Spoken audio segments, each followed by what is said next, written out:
This is part two of a series of 5 or 6 talks I propose to deliver about the American War of Independence. This is concerned with the whole idea of colonies, the whole concept of colonies. As obviously, as you well know, the American War began because of the revolt of the 13 colonies.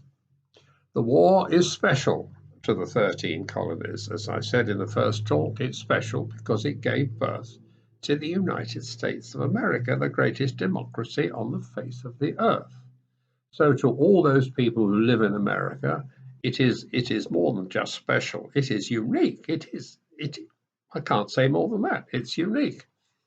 But it wasn't particularly special to England. We'd fought lots of wars in the 18th century. To England, forgive me, it was just another war. What made it special a little bit to us was the fact that we lost. Unquestionably, whatever way you looked at it, we had lost the war. We had lost a war. We'd fought several in the 18th century, and we'd won every single one of them, usually at the expense of the French. And what made it hurt even more this time was that when we lost this war against the colonists, the French were on the other side. So the damn frogs had beaten us. So I don't know if it's ever occurred to you to wonder what the English thought about the American War of Independence. The short answer is not much. We were furious. We'd lost the war. It was unheard of. England didn't lose wars. Not only was it unheard of, it was almost unfair. But the fury was not directed against the Americans. We weren't wild with George Washington. In fact, we quite admired him. We weren't cross with George Washington. Our fury was directed against our own government for making such a pig's breakfast of the whole thing. It brought the government down. The next 2 governments fell as well, all because of America. In the end, we recovered for a variety of reasons, and in the 19th century, we built another empire, much bigger. But at the time, of course, we were not to know that. We smarted about the loss of America for years, and it made a big dent in English self-confidence. There's a good deal of soul-searching about that. But in 1763, when all this trouble began, we had just won the most glorious victory of all against the French. We had doubled the size of the British Empire. Everyone was delighted, including the Americans. Why? Because the Americans had been threatened during the 7 Years' War. Why was it called the 7 Years' War? Because it lasted 7 years.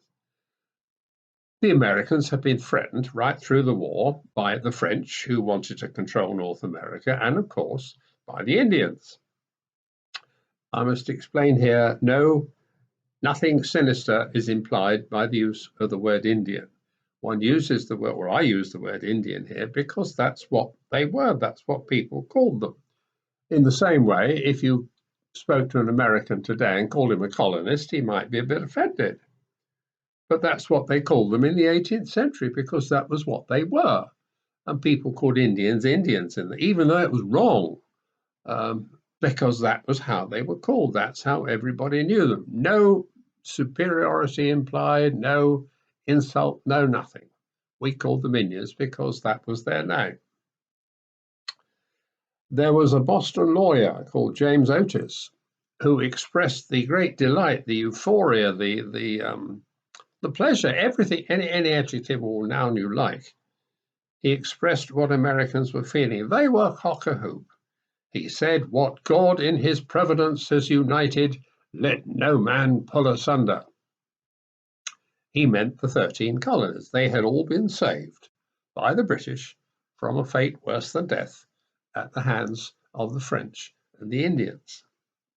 12 years later, in 1775, American colonists were firing at English redcoat soldiers.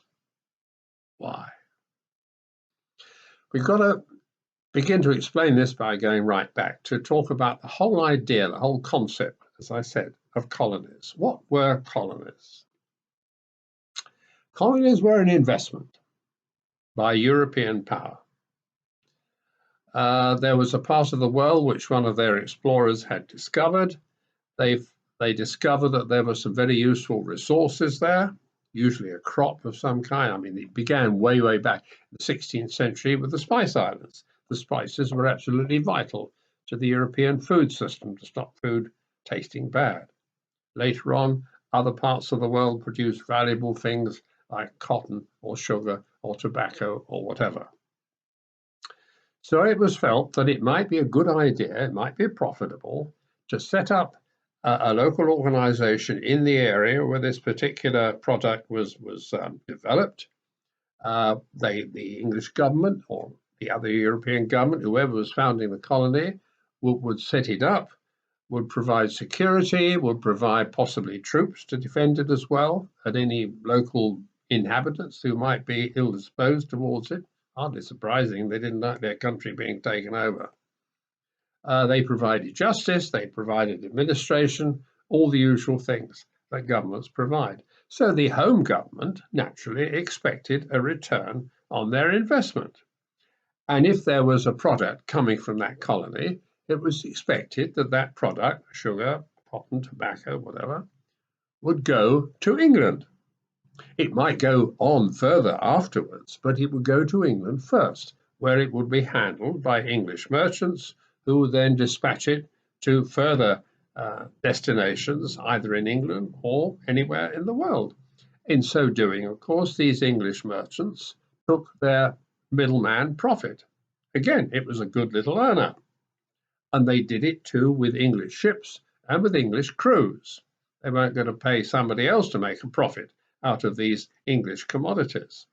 And they passed a series of parliamentary acts, the famous or the infamous Navigation Acts, to insist that colonial products were transported in English ships with English crews, and they went through England first.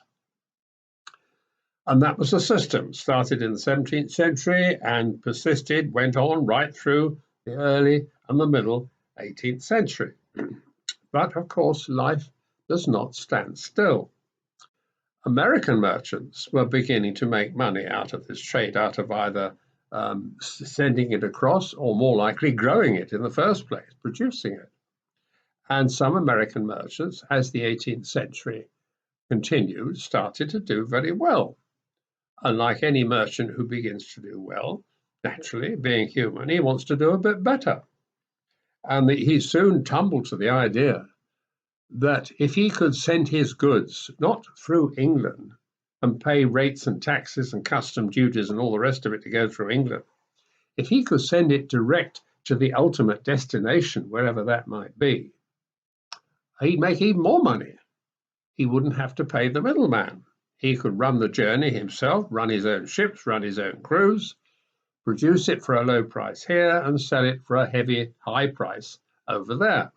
Again, a perfectly human reaction to want to make some more money.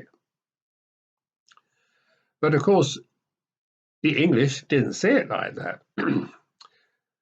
Relations between the two, I'm simplifying like mad here, got worse. You see, the Americans, as I said in the first talk, because they started to improve their lot, they began to realize that they could improve it even more.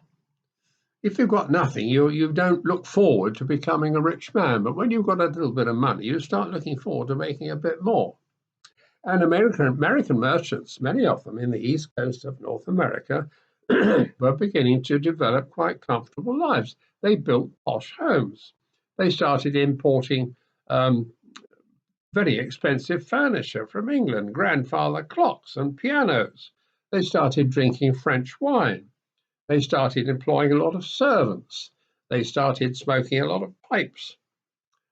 As time went on, they got very comfortable. They got very smart. They've got very pleased with themselves. They thought the life was pretty good, and if they played their cards right, they could make it even better. And they got very touchy about what they called their liberties. A cynic might argue that the liberty was not so much to enjoy political liberty as the liberty to push other people around, whether it happened to be the defeated French or the Indians or their indentured servants, who one understands were not treated terribly well. The poor, the Catholics, everybody went for the Catholics, the Quakers, nobody liked Quakers, and of course the poor slaves. Now, that doesn't mean to say that every American merchant in his posh house was beastly every single day to the poor and the Catholics and the Quakers and their servants. No. But the tendency was, I think, among these well-to-do merchants who were doing even better, to regard themselves as a little bit above all the others I've been talking about, and they were touchy about anything that would threaten that superiority. Now then, because they wanted to improve their lot by trading direct with the rest of the world, they ran foul of the English middlemen who didn't want to lose their middleman's profit. And the English middlemen naturally complained to their own Parliament and said, no, you can't do that, you colonists. You've got to stick to the system. Damn it, we set it up.